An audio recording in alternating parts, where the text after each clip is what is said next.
Bonjour à tous, donc bienvenue pour ce 9e Midi Labo. Nous avons le plaisir d'accueillir quelqu'un que je connais bien, Sébastien Payan, qui est infirmier de formation, qui est spécialisé dans la réduction des méfaits et des risques, qui travaille depuis plus de 15 ans au Canada. Il est franco-canadien d'ailleurs, il a la nationalité canadienne. Il nous parle aujourd'hui en direct de Vancouver et il va nous parler d'une technique, une approche qui pourrait être utile dans nos pratiques, dans les missions qui sont les nôtres à Osiris. Et qui vont sûrement faire écho avec les praticiens qui sont autour de moi, éducateurs, les professionnels de proximité auprès des publics que l'on accueille.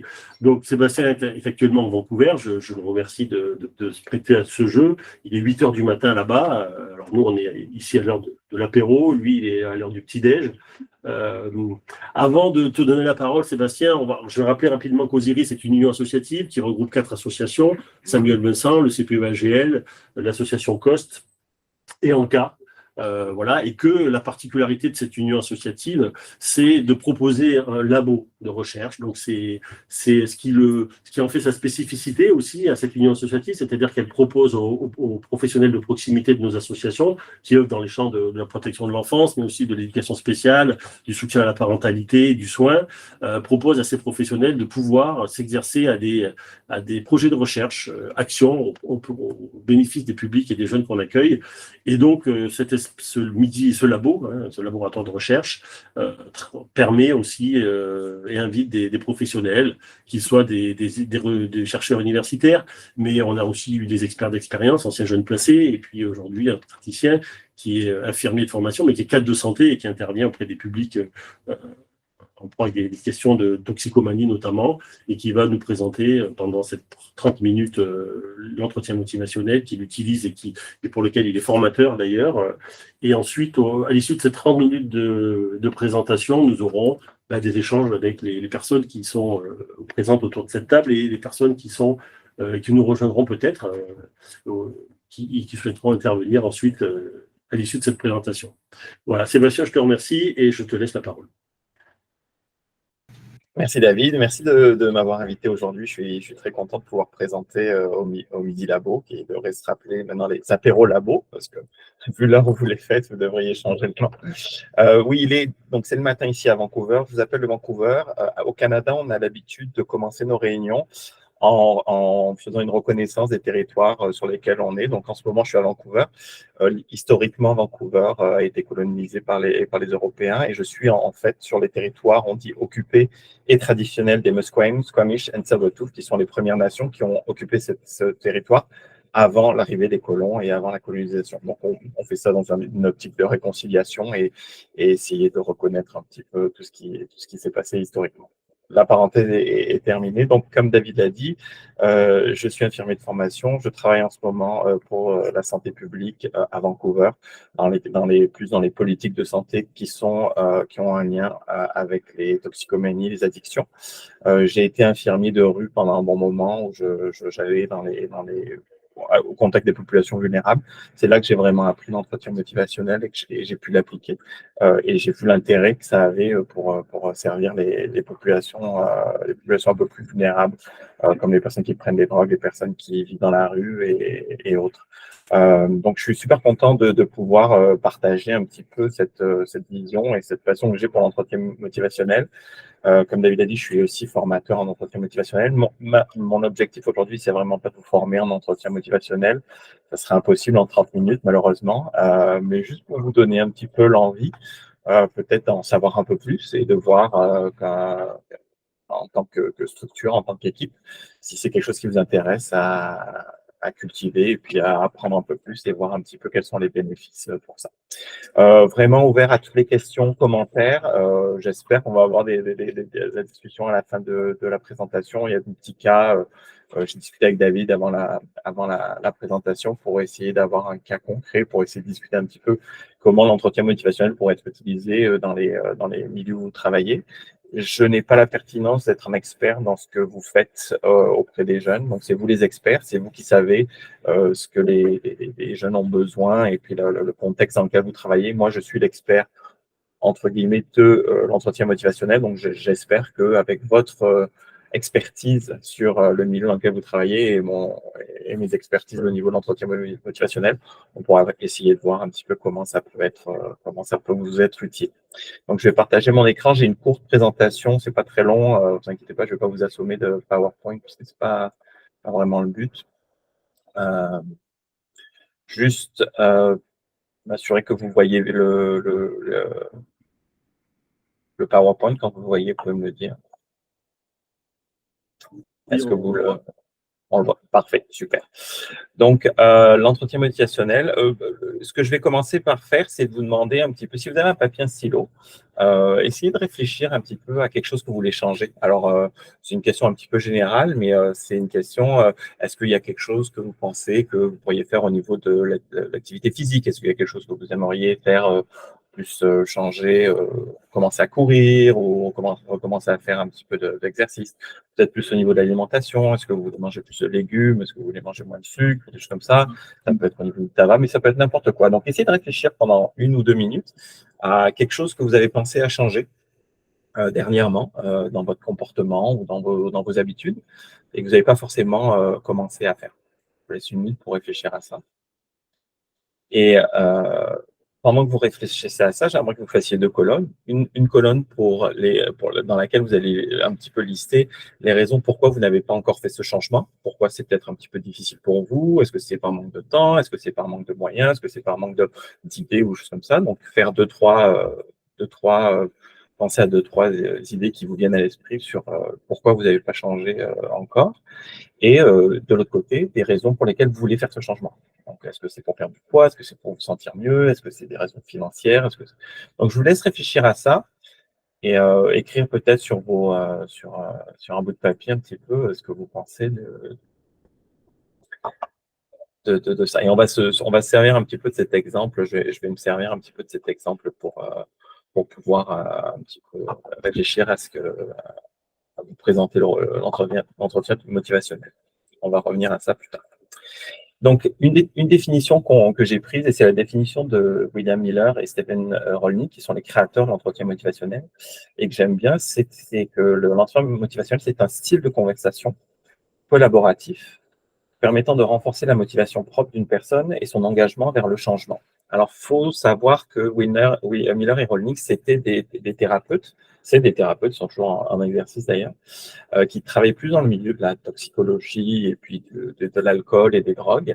Et ils se sont un jour aperçus, spécialement Miller, c'est lui qui a vraiment commencé le mouvement. Ils voyaient des gens venir dans ces services voulant faire quelque chose à propos de leur consommation de drogue ou d'alcool. Ils allaient voir des thérapeutes, ils allaient voir des conseillers, des psychologues, tout ça. Mais il n'y avait pas vraiment de changement qui se passait. Il n'y avait pas grand-chose qui se passait. Et puis il y en avait qui faisaient quelque chose, il y en avait qui ne faisaient pas. Et ils voulaient savoir un petit peu, ils voulaient creuser un petit peu à savoir pourquoi il y a des gens chez qui, quand ils vont avoir de la thérapie, ça va mieux marcher que d'autres. Est-ce qu'il y a des choses qu'on peut avoir un peu plus de contrôle dessus et tout ça. Donc, il a regardé un petit peu ça, il a commencé à étudier, il s'est aperçu qu'en fait, il y avait un moyen de pouvoir aider les gens à penser au changement et s'engager dans le changement, et que c'est un style de conversation. Donc, c'est pas une thérapie, on n'est pas en train d'apprendre à quelque chose qui est très, très compliqué, et c'est un style de conversation parce que c'est vraiment quelque chose qu'on peut adapter et qu'on peut adopter, quel que soit son rôle, quelle que soit sa position dans une institution, tout ça. J'ai fait des formations avec des infirmiers, j'ai fait des formations avec des agents de probation en prison, j'ai fait des formations avec plein de choses. Et puis, l'entretien motivationnel peut être aussi utilisé dans sa vie personnelle. C'est pas quelque chose qui se fait forcément, le nom est entretien motivationnel, mais ça se fait pas forcément lors d'un entretien. Ça peut se faire entre 2 portes, ça peut se faire de façon informelle dans la rue, ça peut se faire n'importe quand. Et c'est vraiment c'est pas quelque chose qui va forcer les gens à faire un changement quand ils n'ont pas envie. Hein. C'est vraiment quelque chose où on n'est pas en train de manipuler, on est juste en train de vraiment d'aller chercher la motivation des gens. Et c'est vraiment, plus qu'un seul conversation, c'est vraiment une culture, c'est une façon d'être qui va permettre d'être dans un style collaboratif et puis qui va être intéressant. Donc, le style de conversation, quand on regarde le style de conversation, il y a plusieurs directions qu'on peut aller quand on est en discussion avec une personne, avec un ado, avec un jeune. La première chose qu'on peut faire, c'est diriger, ce qu'on appelle diriger. Donc, c'est être un petit peu plus directif quand on parle à quelqu'un. Donc, essayer de penser à des situations dans lesquelles vous êtes un peu plus directif. Donc, dites aux gens qu'est-ce qu'il faut faire, comment il faut le faire, un petit peu plus prescriptif, j'ai envie de dire. Donc, ça, c'est une façon d'avoir une conversation avec quelqu'un. Il y a une autre façon d'avoir une conversation, c'est d'être plus dans une position passive. Donc, c'est suivre les gens. Je pense que dans certaines situations, à la suite d'un accident, à la suite d'un traumatisme, on est plus dans l'écoute, on est plus dans vraiment laisser la personne guider la conversation. Et ça c'est plus, ça a sa place dans les conversations thérapeutiques. Et le dernier style de conversation, et celui qu'on va parler le plus aujourd'hui, c'est guider. Et quand vous pensez à un guide, un bon guide de montagne ou un bon guide qui vous fait visiter une ville, vous allez peut-être penser à quelque chose, encore une fois, d'assez collaboratif. Vous allez pouvoir donner au guide un petit peu votre intention, vos objectifs, qu'est-ce que vous voulez faire. Et le guide va pouvoir, en partant de ce que vous lui avez dit, vous faire une visite qui est intéressante, qui est basée sur vos besoins et tout ça.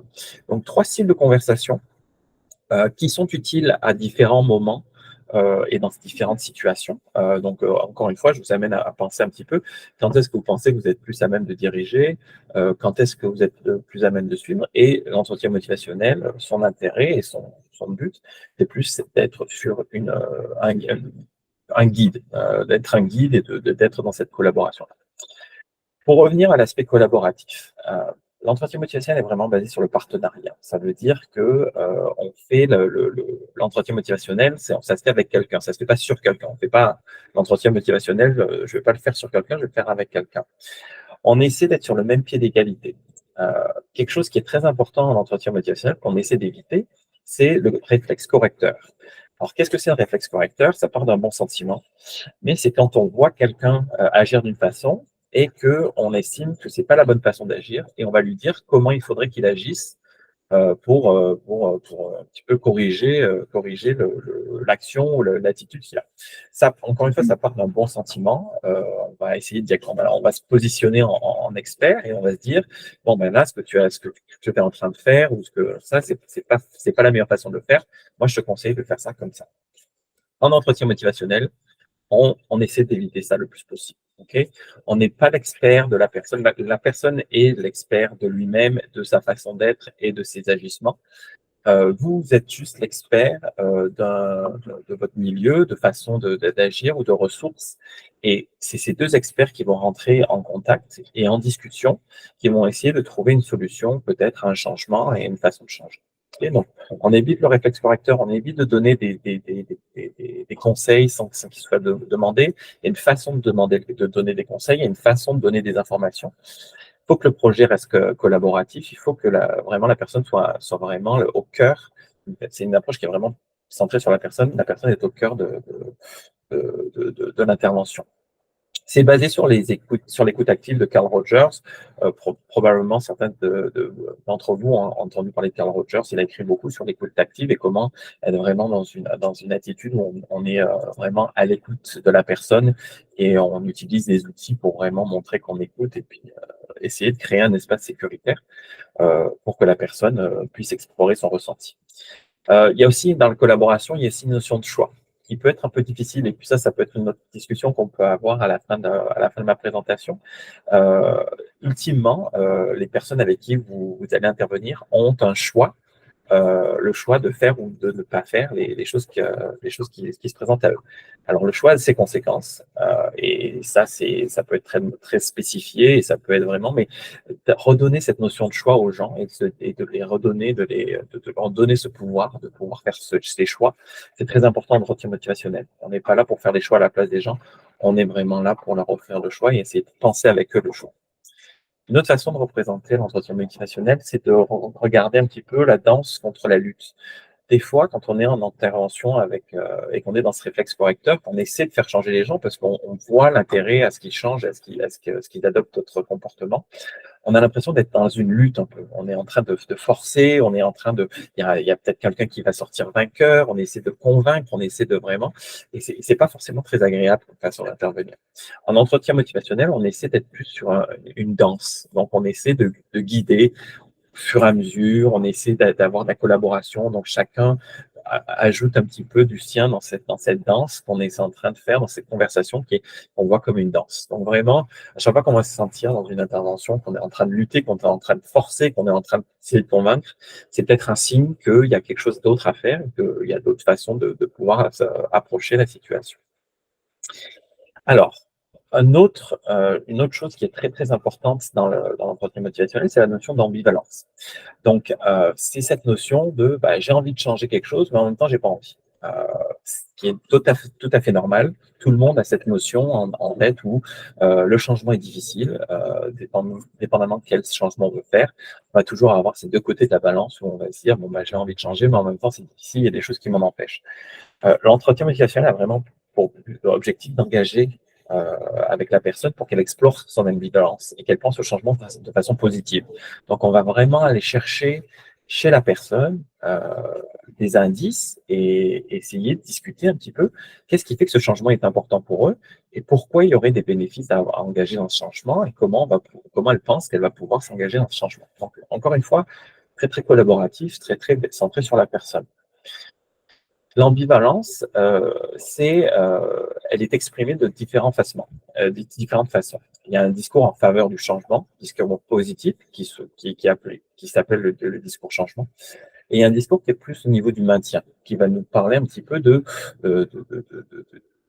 la difficulté que la personne a à vouloir changer. Alors, si vous regardez votre exemple, donc si vous pensez à ce que vous avez écrit sur votre papier au début de la session, je vous ai demandé de penser à un changement et de penser à une liste de choses qui vous empêchent de faire ce changement et une autre qui vous pousse à faire ce changement. Votre discours maintien, c'est tout ce que vous allez dire, qui va dire oui, mais c'est difficile, oui, mais j'ai pas le temps, oui, mais je sais pas comment faire. Ça s'appelle le discours maintien. Tout ce qui va être en faveur du changement, ce qui va être positif, oui, il faut vraiment que j'arrête de fumer parce que ça me coûte trop d'argent, parce que ça impacte ma santé, j'ai vraiment besoin de me mettre à courir parce que je veux perdre du poids. Si je fais pas ça, alors ça va arriver. Tout ce discours-là, discours changement, en entretien motivationnel, on va être à l'écoute de ce discours et on va essayer de l'utiliser. On va essayer de le redonner à la personne d'une certaine manière pour qu'ils aillent plus loin, pour qu'elle aille plus loin, pour qu'elle réfléchisse encore plus au discours changement et on essaie d'augmenter cette motivation à faire le changement. Okay. Donc, si on pense à donc ce changement que vous avez écrit sur votre papier, une façon, si vous me dites j'ai envie d'arrêter de fumer ou j'ai envie de recommencer à courir une fois ou deux fois par semaine, une façon un peu directive de le faire, ça serait de vous donner des conseils. Je vais vous dire, si tu veux arrêter de fumer, tu sais, il y a des patchs qui marchent très bien en ce moment, tu devrais aller voir ton médecin et tout ça. Ça, c'est la façon directive. Ce n'est pas vraiment l'entretien motivationnel, on n'est pas dans cet esprit collaboratif. Si je veux être dans l'entretien motivationnel, je vais peut-être vous poser des questions, c'est pourquoi ce changement est important pour vous? Qu'est-ce qui fait que ce changement est important pour vous? Et je vais vous écouter sur ce sujet-là. Je vais essayer vraiment de vous amener à parler un petit peu plus de pourquoi c'est important. Est-ce que vous avez déjà des idées à comment vous y prendre? Peut-être que vous y avez pensé. Vous avez peut-être des idées à savoir comment je vais pouvoir intégrer, faire ce changement. Si vous décidiez de faire ce changement, quels seraient les bénéfices que ça vous apporterait? Tout ça, c'est des questions qu'on appelle évocatives, qui sont vraiment pour évoquer le changement et pour essayer de vous faire parler du changement. Au plus vous allez vous entendre parler du changement de façon positive et de renforcer le changement, au plus ça va vous aider à adopter ce changement. Et les études montrent que plus vous parlez du changement de façon positive, au plus vous allez être incité à faire ce changement. Alors, pour faire ça, je vais passer directement sur les compétences et les outils, mais il y a plusieurs compétences et outils qu'on utilise en entretien motivationnel. Il y a des choses que sûrement vous connaissez déjà de par votre rôle d'éducateur et de par votre formation. Encore une fois, c'est des notions d'écoute active et de choses que vous avez sûrement déjà vues. Mais les questions ouvertes sont très importantes. Faire des reflets, donc répéter de façon un petit peu différente et ajouter, refléter un peu l'émotion qu'il peut y avoir dans certains des mots de la personne que vous avez en face. Faire des résumés, faire des valorisations, donc essayer de trouver les forces et les valeurs de la personne et essayer de lui montrer un peu quelles sont ses valeurs et ses forces. Et un autre outil s'appelle demander, fournir, demander. En entretien motivationnel, on utilise ces outils vraiment pour, encore une fois, utiliser le discours changement qu'on entend ou le discours maintien qu'on entend chez la personne pour essayer, encore une fois, d'aller plus loin dans ses discours et dans ses façons de penser. Donc, ça, c'est pour la théorie. Encore une fois, c'est une, une espèce d'introduction sur les principales notions d'entretien motivationnel. Encore une fois, je n'ai pas la prétention de vous former en quoi que ce soit. Mais on va regarder une situation et on va regarder un petit peu de façon l'entretien motivationnel, comment ça pourrait se traduire. Donc, Thibaut, qui est 16 ans, qui est supposé aller à son stage de 8h30 à 16h30, l'éducateur s'aperçoit que Thibaut n'est pas présent au petit déjeuner ou il n'est pas encore là où il devrait être. Donc, il décide d'aller frapper à la porte de Thibaut. Il vient lui répondre en pyjama. Et quand l'éducateur lui demande pourquoi il n'est pas prêt, l'ado répond: j'ai pas envie d'y aller, de toute façon, ça sert à rien. Donc, je ne sais pas si c'est quelque chose qui est courant. David m'a dit que c'était peut-être une des situations dans lesquelles vous pourriez peut-être vous reconnaître. Donc là, on va essayer, si on est dans une approche directive, on va dire: bon, Thibaut, non, il faut que tu ailles à ton stage, c'est important, et on va lui donner toutes les raisons pour lesquelles il devra aller à son stage, pourquoi c'est important. On peut aller à directif: oui, si tu ne vas pas à ton stage, on va peut-être faire des menaces, tout ça. Ce que ça va provoquer chez Thibaut, peut-être, c'est ce qu'on appelle la résistance ou la discorde, c'est-à-dire qu'il va être désengagé. Au plus vous allez pousser dans un sens, au plus il va pousser dans l'autre sens. Je ne sais pas si vous avez déjà eu ce sentiment où plus vous essayez de convaincre quelqu'un, au plus il va essayer de vous convaincre du contraire. Et donc, pendant notre motivationnel, on va essayer d'aller creuser j'ai pas envie d'y aller, de toute façon, ça sert à rien. Donc, si on utilise le reflet, si on essaie de répéter un petit peu ce qui est en train de se passer, qu'est-ce qui se passe dans la tête de Thibaut? Qu'est-ce qu'il est en train de nous dire?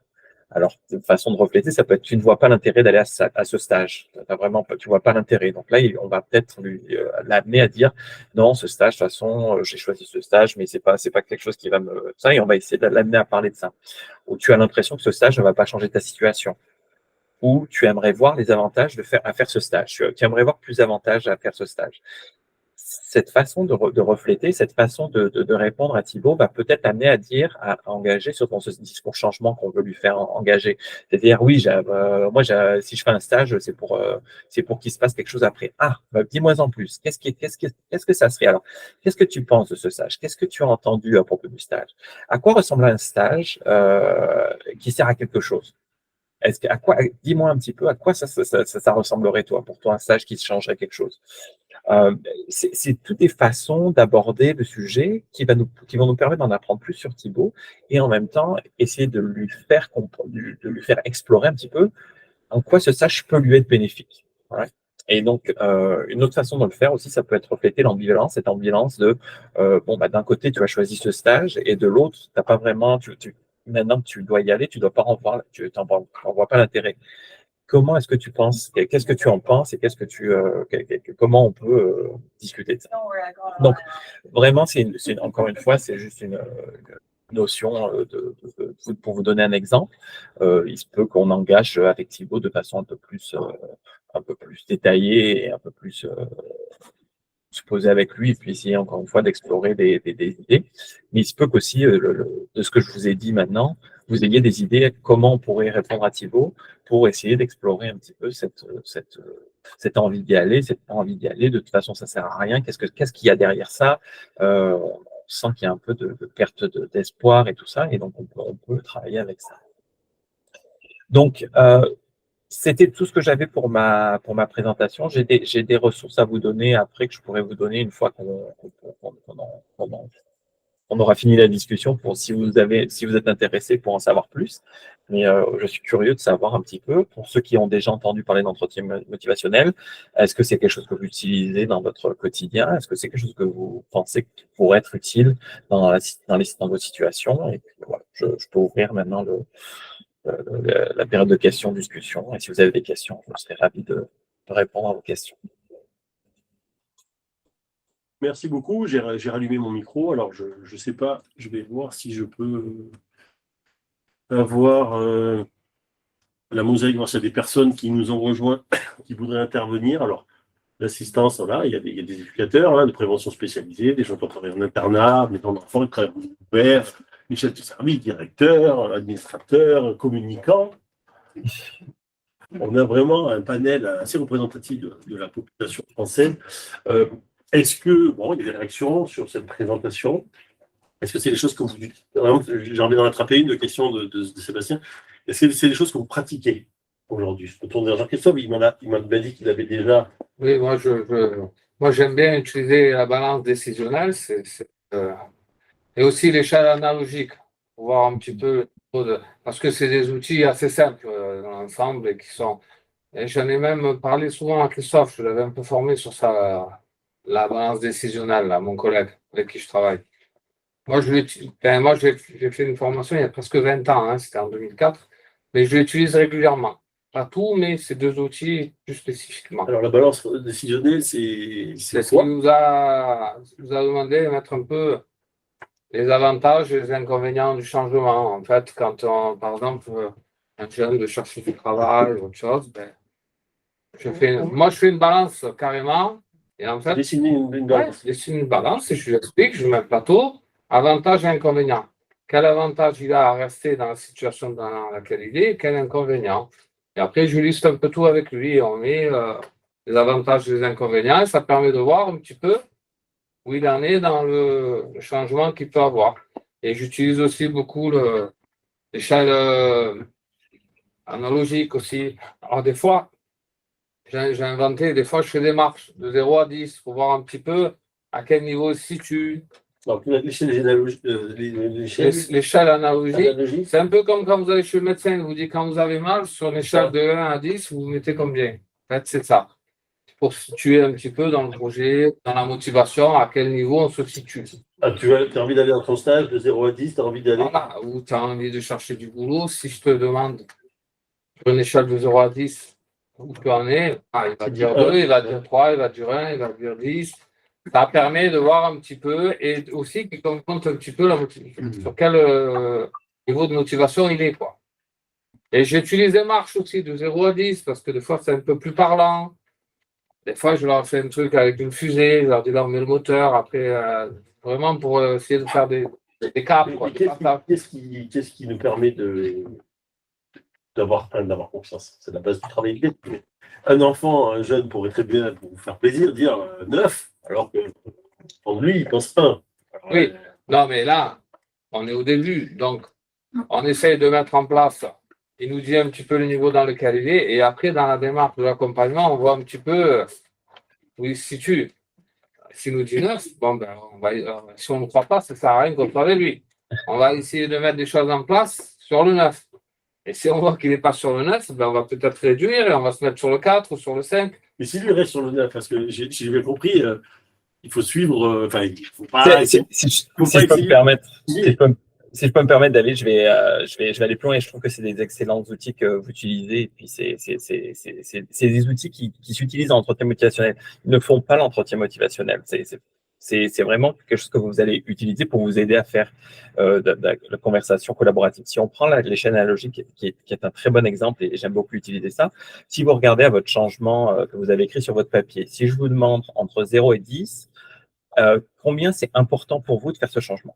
Okay, donc, vous réfléchissez à ce truc. Est-ce que c'est très important? Donc, ça va être plus au niveau du 7, 8, 9, 10. Est-ce que c'est moyennement important? Ça va être au niveau du 5. Et ça va être, si c'est vraiment pas important du tout, ça va être en dessous du 5, tout ça. Qu'est-ce que ça... En fait, le chiffre n'est pas important. Le chiffre qu'on nous donne, ça nous donne une indication. Mais encore une fois, on n'est pas là pour... C'est pas nous qui devons être conscients, quoi. On veut aider la personne qu'on a en face de nous. Donc, si on a une importance qui est, par exemple, de 4 ou de 5, si je suis cette question-là par pourquoi tu m'as dit 4 ou 5 et pourquoi tu ne m'as pas dit 0, pas du tout important. Là, on va créer une question dans laquelle la personne va venir avec des arguments pourquoi c'est un petit peu important pour eux.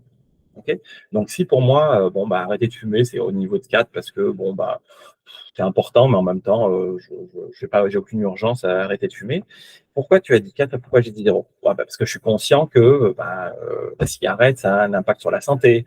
Je suis contente. Donc là, il va nous donner du discours de changement. Ce qu'on cherche à avoir, c'est du discours de changement, c'est-à-dire des raisons pour lesquelles il est. Donc, le chiffre en lui-même n'est pas important. C'est comment vous utilisez ce chiffre. Qu'est-ce que vous faites avec ce chiffre? C'est pas une question de ne pas avoir confiance ou pas confiance. Je pense que c'est pas la question ici. Et après, une autre question qui peut suivre, c'est OK, mais comment on fait pour amener ce 4 pour un 5 ou un 6? Qu'est-ce qui doit se passer pour que ce 4 devienne un 5 ou un 6? Et à ce moment-là, on va aller, encore une fois, chercher chez le jeune c'est sa façon dont il pense que ça pourrait augmenter. Je fais, ouais, bah, si vraiment je commençais à avoir des impacts sur ma santé, si vraiment je pensais, et là, il va vous donner. Et encore une fois, pour vous, je trouve que pour l'intervenant, c'est très, très, très, très satisfaisant parce que vous n'avez plus tout le poids qui pèse sur vos épaules à trouver des solutions, à, à amener les jeunes ou à amener la personne jusqu'à la ligne d'arrivée, tout ça. Ça remet un petit peu de responsabilité sur leurs épaules et d'explorer. Et en même temps, ça les fait se sentir un peu mieux parce que ça les valorise, parce que vous êtes en train de les écouter, vous êtes en train de vraiment chercher avec eux. Ça ne veut pas dire que vous, en tant qu'expert, vous n'allez pas avoir des conseils ou des informations à donner. Loin de là, il y a une façon de le faire, mais on essaie de mettre en avant le choix, la collaboration en premier, pour ensuite venir à rajouter de l'expertise à la situation. J'espère que c'est assez clair. Dans la, dans la balance décisionnelle, quand vous posez la question, est-ce que c'est important pour vous de ce changement, est-ce que vous, de façon contradictoire, vous posez toujours aussi l'autre question qui est, en quoi ce changement n'est pas important pour vous? Alors, c'est intéressant. Donc, l'entretien motivationnel a beaucoup changé en 20 ans et c'est vrai que la balance décisionnelle, je suis sûr qu'en 2004 était vraiment au cœur de l'entretien motivationnel. Maintenant, on n'utilise plus trop la balance décisionnelle, malgré que c'est un très bon outil. C'est un outil qu'on peut utiliser et je pense que je préfère que vous fassiez la balance décisionnelle que ça. Mais je pense qu'en entretien motivationnel, on est vraiment focalisé sur le discours changement. Donc, on va essayer de pas trop essayer d'avoir tous les côtés négatifs du changement. On va les écouter, on va essayer de montrer qu'on est à l'écoute et puis de vraiment les reconnaître, tout ça. Mais on veut vraiment se baser sur le positif, sur le discours changement. Donc, souvent, ce qu'on fait, c'est qu'on va demander l'importance et suivant quel point est l'important, parce que pour tout changement, dans l'entretien motivationnel, d'abord, il faut que le changement soit important.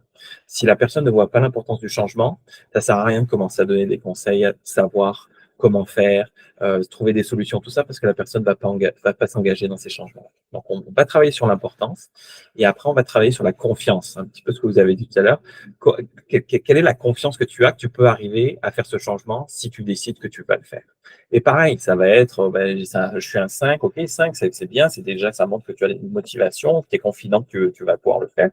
Comment on fait? Pourquoi tu m'appelles 0? Comment on fait pour aller à un 6 ou un 7? Donc, encore une fois, ces outils-là, il faut les voir comment on les utilise. Si vous avez un jeune qui est vraiment très désengagé et que de toute façon, vous essayez de me changer, vous ne me comprenez pas, tout ça, j'utiliserai la balance décisionnelle pour vraiment explorer un petit peu tout. Il faut entendre un petit peu les côtés négatifs, faut entendre les raisons pour lesquelles les personnes ne veulent pas changer. Mais on ne va pas mettre une emphase là-dessus, on ne va pas rester trop longtemps parce que si on parle trop longtemps des barrières, ça risque d'avoir l'effet inverse et puis de le conforter dans le non-changement. C'est ça qui serait dommage. Est-ce que ça t'est déjà arrivé de conduire des entretiens motivationnels avec des changements que tu ne voulais pas pour la personne? Alors, quelqu'un qui dit, ben voilà, je voudrais fumer plus, je prends un exemple, hein. Bon, c'est pas forcément ce qu'on recommande aux gens, mais c'est vraiment ce qu'il veut. Il veut vraiment fumer plus, cliquer pour vous fumer plus.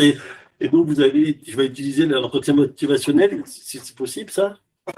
Alors, ce qu'il y a, c'est qu'il faut se rappeler que l'entretien émotionnel est basé sur les objectifs de la personne. Donc, si la personne veut fumer plus, par exemple, je vais essayer d'aller explorer avec elle quelles sont ses raisons.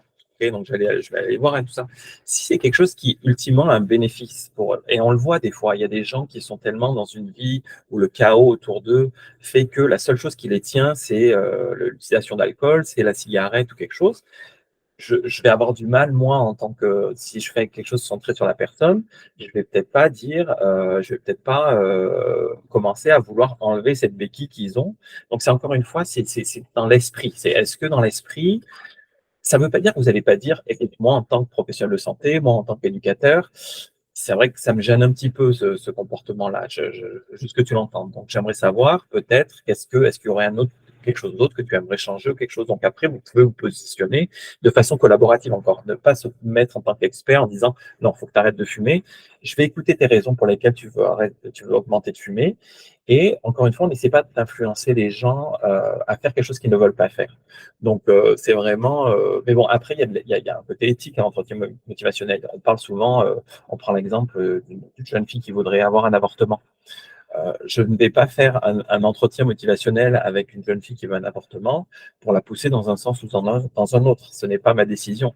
Je vais peut-être utiliser la balance décisionnelle pour faire le pour, le contre, pour qu'elle puisse prendre une décision de façon éclairée, de façon tout ça. Je vais pouvoir peut-être, encore une fois, de mon expertise, dire, ben, tu vois, si tu décides de faire ça, c'est ça qu'il faudrait faire. Si tu décides de faire ça, c'est ça qu'il faut que tu prennes en considération. Mais on ne fait pas d'entretien motivationnel, on ne donne pas cette direction. L'entretien motivationnel va donner une direction. Donc, pour un changement positif. Changement positif, ça veut dire un changement qui va avoir un effet bénéfique pour la personne. S'il arrive et puis que je veux faire changer la personne juste parce que je pense que c'est mieux pour elle, ben, on n'est plus dans l'esprit d'entretien motivationnel, on n'est plus dans cet esprit-là. Parti un peu en tangente, mais je ne sais pas si ça répond à ta question, David. Si, ça dépend. Dans les équipes éducatives, on a des débats assez riches, on va dire, sur la consommation de cannabis. Voilà. Parce que voilà, il y a des positions qui sont assez différentes. Il y a des éducateurs qui pensent qu'effectivement, ils les constatent, c'est quand même très néfaste, ça ralentit, c'est un frein à beaucoup de choses. Et puis, il y a des avis aussi qui disent, oui, mais s'il fume, c'est parce que ça lui permet de soutenir la souffrance qui est la sienne dans le cadre de son. Et donc, il y a des.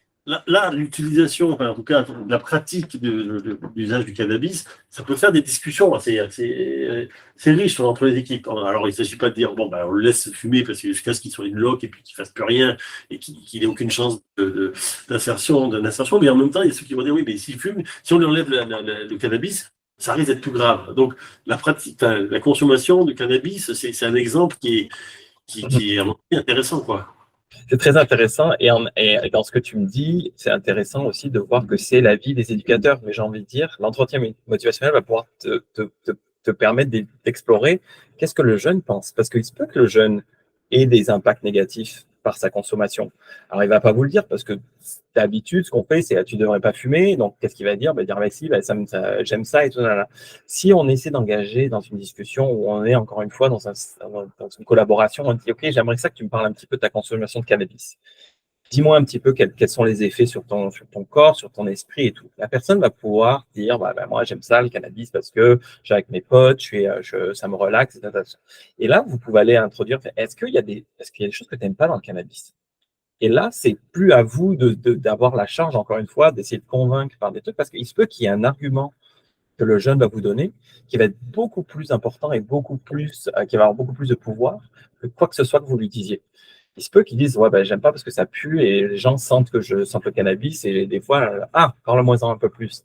OK. Et donc, on va essayer encore une fois, c'est sur cette collaboration-là, et d'essayer vous avez vos opinions en tant qu'éducateur, vous avez votre expertise, vous avez des choses que vous pouvez partager, que vous pouvez dire, mais je pense qu'il faut essayer de voir, vous n'êtes pas en train d'accepter le comportement, vous êtes essayé de le comprendre.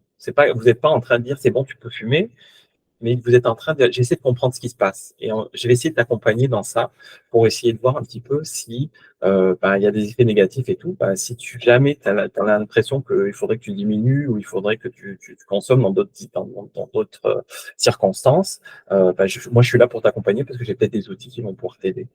Donc, c'est encore une fois, c'est remettre la personne au centre. Je pense que vous avez, encore une fois, je suis pas l'expert et je pense que travailler avec des ados, travailler avec des mineurs, il y a d'autres enjeux qui doivent être là, mais je pense que ça peut être intéressant en tant qu'équipe de réfléchir. Est-ce que la personne est vraiment au centre de nos décisions? Et comment on fait pour les supporter dans leurs décisions? Bon, c'est sûr que nous, ici, par exemple, au Canada, le cannabis est légal et les gens fument. Donc, c'est vrai que quand on regarde dans un autre contexte de réduction des méfaits, tout ça, on va essayer, au lieu d'interdire et de pousser le jeune à aller se fumer en cachette et tout ça, on va avoir une vraie discussion avec le jeune pour essayer de comprendre ce qui se passe. Quels sont les avantages à fumer? Peut-être quels sont les désavantages que lui, il y trouve?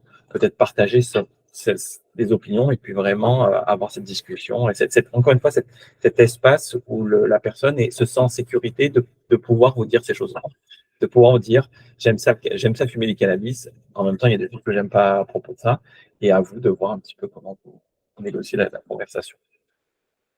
Est-ce que ça choque? Est-ce que ça Comment? Non, je demandais, est-ce que ça vous choque ou est-ce que il y a un petit peu de décalage? Il n'y a pas de personne très à l'aise avec ça. Moi, Observez-vous si vous vous trop mal à l'aise. j'aimerais rajouter quelque chose sur le cannabis. Des fois, même dans l'entretien motivationnel, si ça ne le fait pas arrêter, ça peut lui donner des billes pour se freiner. C'est souvent nous ce qu'on fait, parce que des fois, c'est plus facile de ralentir que d'arrêter. Et on sait que si un jeune, il fume 2 ou 3, moi j'appelle ça des bambous, hein, excusez, vous les appelez comme vous voulez, des joints, vaut mieux qu'il en fume 2 que 10 ou 15, ça ne fait pas le même effet. Et socialement, c'est pas le même, voilà. Euh, Au-delà de ne pas pouvoir arrêter, déjà diminuer, c'est déjà pas mal. Et avec ces techniques-là, des fois, on arrive à pouvoir donner des indices pour que la personne elle puisse avoir envie de diminuer déjà. C'est déjà pas mal. C'est un très bon point et je pense qu'il y a autre chose dans l'entretien motivationnel qui permet aussi, parce qu'on parle beaucoup d'entretien motivationnel quand on parle de burn-out et comment l'entretien motivationnel peut prévenir le burn-out des professionnels. Parce que quand on a tout ce poids, quand on pense que c'est à nous de faire changer la personne, c'est à nous de lui donner les raisons de changer tout ça, ça peut mener au burn-out. C'est vraiment très fatigant de faire ça, d'avoir tout ce poids sur ses épaules. En entretien motivationnel, on va créer un espace, on va créer une discussion qui va faire penser la personne au changement. Le changement va peut-être pas intervenir dans les 15 minutes, 10 minutes que vous avez avec la personne. Mais il se peut que vous ayez semé une petite graine qui va qui va repenser à la conversation, une conversation qu'il a eue, qui a été agréable, dans laquelle il s'est bien senti. Et à ce moment-là, il va pouvoir peut-être revenir vous voir en disant j'ai pensé à ce que tu m'as dit. Et ça m'est arrivé en entretien émotionnel quand je faisais beaucoup de dépistage pour les VIH et les infections sexuelles. On parlait beaucoup de se protéger quand on a des relations sexuelles, tout ça. Et au début de ma carrière, quand j'étais en entretien motivationnel, tous les gens qui venaient dans mon bureau, je leur disais il faut se protéger, il faut mettre le préservatif, il faut faire ci, il faut faire là. Et puis je revoyais les gens 3 mois plus tard et puis pas grand-chose qui se passait. Mais quand j'ai commencé à vraiment essayer d'implanter ces notions d'entretien motivationnel, j'ai vu des gens qui sont revenus et disaient j'ai vraiment pensé à ce que vous m'avez dit la dernière fois.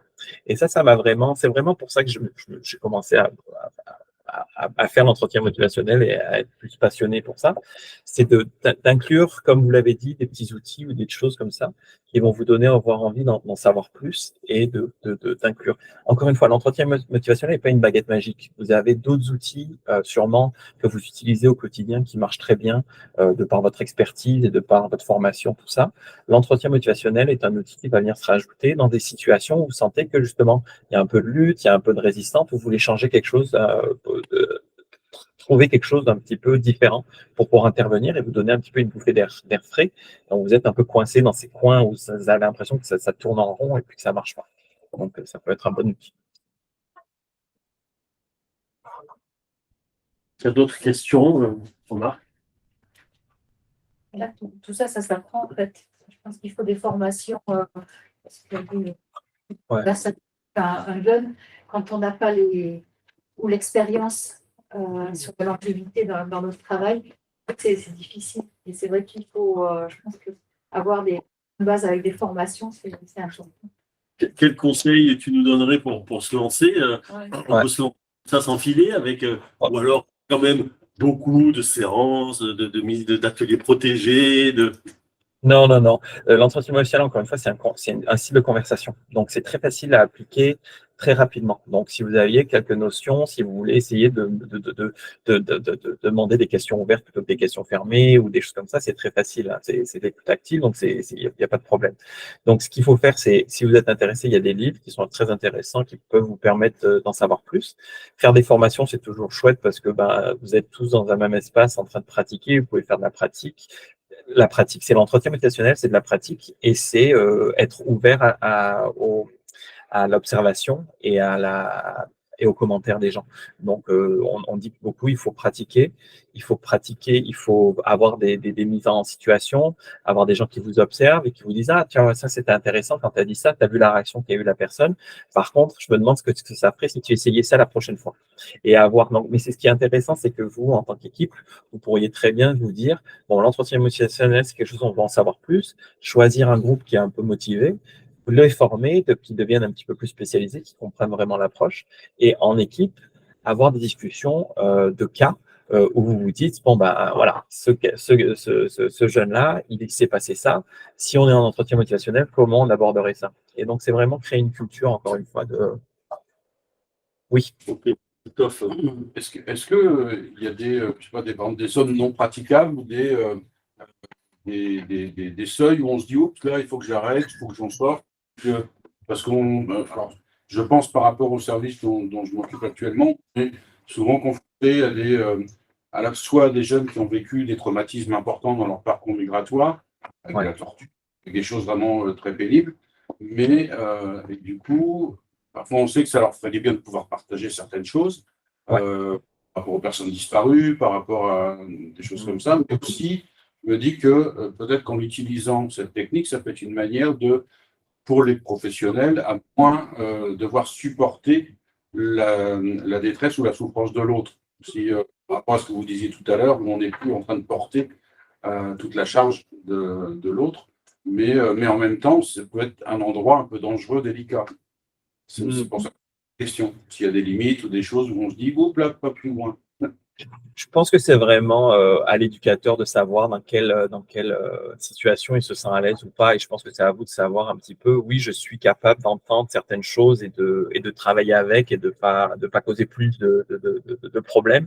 L'entretien motivationnel est basé sur un esprit collaboratif, de compassion, d'acceptance, d'acceptation, excusez-moi, j'ai mon anglais qui me vient, mais d'acceptation, de compassion, qui fait en sorte qu'il y a un peu un garde-fou, il y a cette espèce d'esprit qui dit qu'on est toujours, on n'est pas, je ne vais pas essayer de vous vendre une voiture avec l'entretien motivationnel. C'est pas l'entretien motivationnel. Donc, c'est vraiment à vous de voir quels sont les sujets dans lesquels vous allez pouvoir aller explorer et dans lesquels vous allez vous sentir mieux. Encore une fois, l'entretien motivationnel a été créé pour discuter du changement. On n'est pas dans une thérapie, on n'est pas dans des choses où on va aller, si la personne a besoin d'aller plus loin dans la thérapie, tout ça. L'entretien motivationnel vous donne des outils pour mieux écouter, pour mieux partager, pour mieux discuter, mais ne va pas remplacer une thérapie, ne va pas remplacer une approche en traumatisme, tout ça. C'est pas. Tiens, inviter la personne à peut-être en faire une de thérapie. Exactement. Ça peut. Il y a vraiment plein d'outils en entretien motivationnel qui sont extraordinaires. C'est vrai que je suis vendu à l'approche, donc je vais vous dire que c'est extraordinaire, mais il y a un outil qui s'appelle on discute l'agenda.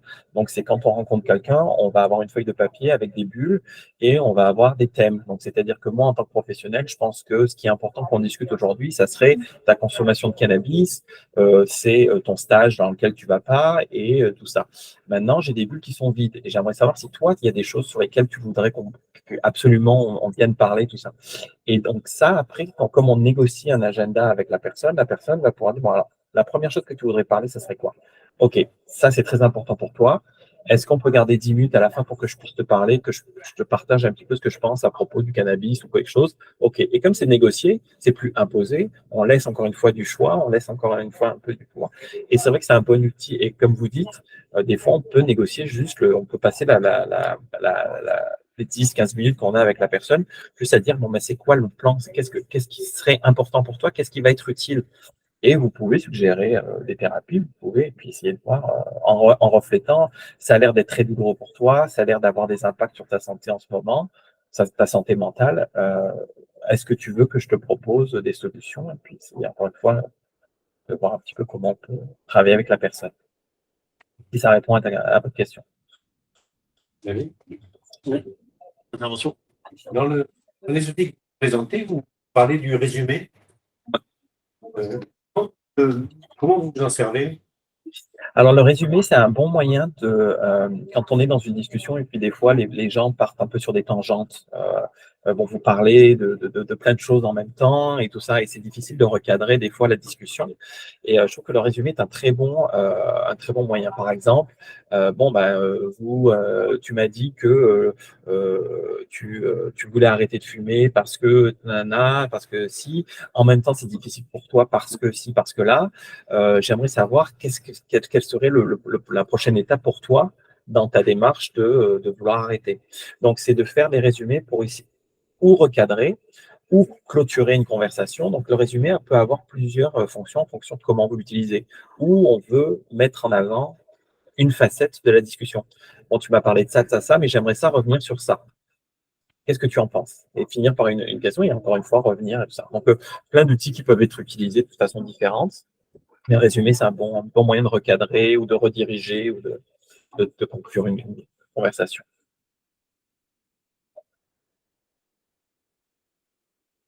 D'autres questions? Il faut être très à l'aise déjà avec le sujet. Quand on engage une conversation, si on n'est pas déjà nous, avec toutes les informations, pour pouvoir les défendre, déjà. Ouais, est-ce que vous essayez, en fonction de l'expertise, par exemple, si on parle d'une discussion au niveau du cannabis, il faut qu'on ait des connaissances en cannabis. Alors, un contre-argument que je peux vous dire, c'est qu'en entretien motivationnel, c'est beaucoup plus facile de ne pas être l'expert parce que si vous n'êtes pas l'expert, vous allez pouvoir vraiment aller chercher l'information chez la personne. Et c'est ça qui est super intéressant, c'est-à-dire que quand on fait des formations avec différents profils de professionnels, c'est marrant de voir que les gens qui y arrivent le mieux, c'est les gens qui ne sont pas les experts. Parce que vous allez être obligé d'aller chercher l'information. Mais c'est quoi les avantages que tu as à fumer? Mais quels sont les effets que ça a sur toi? Donc, vous n'avez plus besoin, encore une fois, d'être dans ce rôle d'expert qui peut être très lourd parce que vous avez l'impression qu'il faut répondre à toutes les questions, il faut tout savoir, tout ça. C'est non, parce que vous utilisez la personne que vous avez en face de vous, qui a plein de ressources, plein de connaissances, pour l'aider à faire ce changement. Et je trouve qu'encore une fois, ça enlève un poids. Moi, ça m'a vraiment enlevé un poids au niveau de mes épaules quand j'ai été clinicien, de me dire, c'est plus à moi de convaincre, de donner les solutions, tout ça. Je peux en avoir, je peux avoir des ressources dans ma poche. J'ai encore une fois, j'ai des choses à offrir, mais je vais me concentrer sur la personne, sur ce qu'elle sait, sur ce qu'elle veut faire. Et après, je vais venir avec mes outils à moi et essayer de pouvoir la guider. Vous devenez expert de la conversation, expert de comment vous guidez la conversation, plus que expert de contenu sur des sujets très spécifiques. Est-ce que ça fait du sens ou est-ce que c'est Comme ça, en fait, on pouvait, avec des faiblesses qu'on peut avoir sur un sujet, en fait, une force. c'est même, je l'ai utilisé des fois pour quand je suis en formation ou quoi, puis que je ne sais pas répondre à une question, je la retourne toujours. J'aimerais savoir vous ce que vous en pensez d'abord. Voilà. C'est intéressant c'est un peu un moyen d'éviter le. Ok. Est-ce qu'il y a d'autres avis, d'autres questions, Non. Je peux peut-être partager les quelques ressources que j'ai pour vous, si ça vous intéresse de voir un petit peu qu'est-ce qu'il y a qui existe. Ah,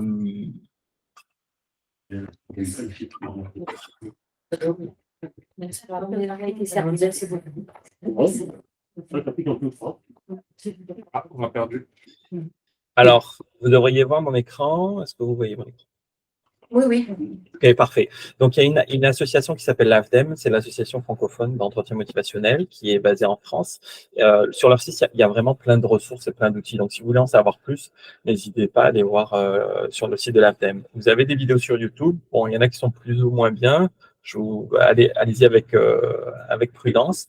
Mais il y a des très bonnes explications sur la formation, sur l'entretien motivationnel. Des formations, encore une fois, allez-y, allez vous former, allez chercher des formations d'une journée, 2 journées, faites des suivis dans votre équipe, essayez de pratiquer de façon à vraiment, il faut que ça se maintienne, c'est comme apprendre un instrument de musique, il faut que vous le pratiquiez pour pouvoir le maintenir. Il y a un très bon article sur la prévention spécialisée envers les jeunes et la délinquance sur le site de l'APDEM. Je vous ai mis le site, je vais pouvoir le mettre peut-être dans le chat ou quelque chose où j'enverrai le PowerPoint à David pour qu'il puisse vous le faire circuler. Très, très bon article d'un intervenant qui utilise l'entretien motivationnel dans la rue avec les jeunes. Et vous avez 2 livres. Alors, l'entretien motivationnel qui a été écrit par Miller et Rolnick, les 2 créateurs, qui est vraiment la Bible, si je peux le dire, de l'entretien motivationnel. Et vous avez un autre livre qui est un peu plus spécialisé dans les adolescents et les jeunes adultes.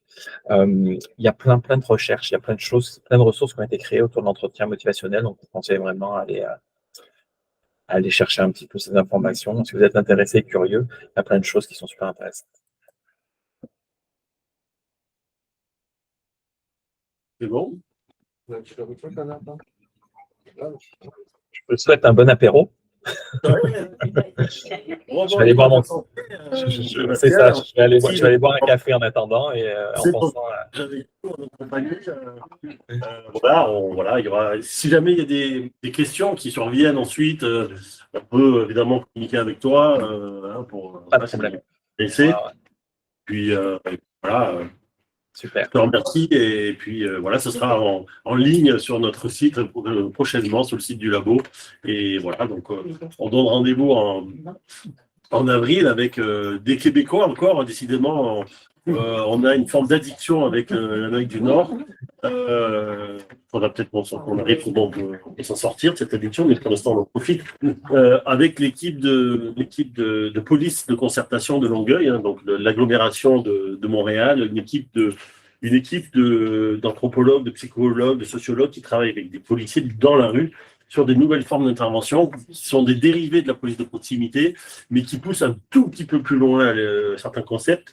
Et ce qui est intéressant par rapport aux Osiris quand même, c'est que une partie des méthodes et des outils qui sont utilisés sont aussi utilisés à l'association COST et à Samuel Vincent, c'est la clinique de concertation. Donc voilà, là on va avoir un focus sur une pratique, une mise en pratique complètement différente dans le cadre de la police et du maintien de sécurité. Et donc, ça sera en avril.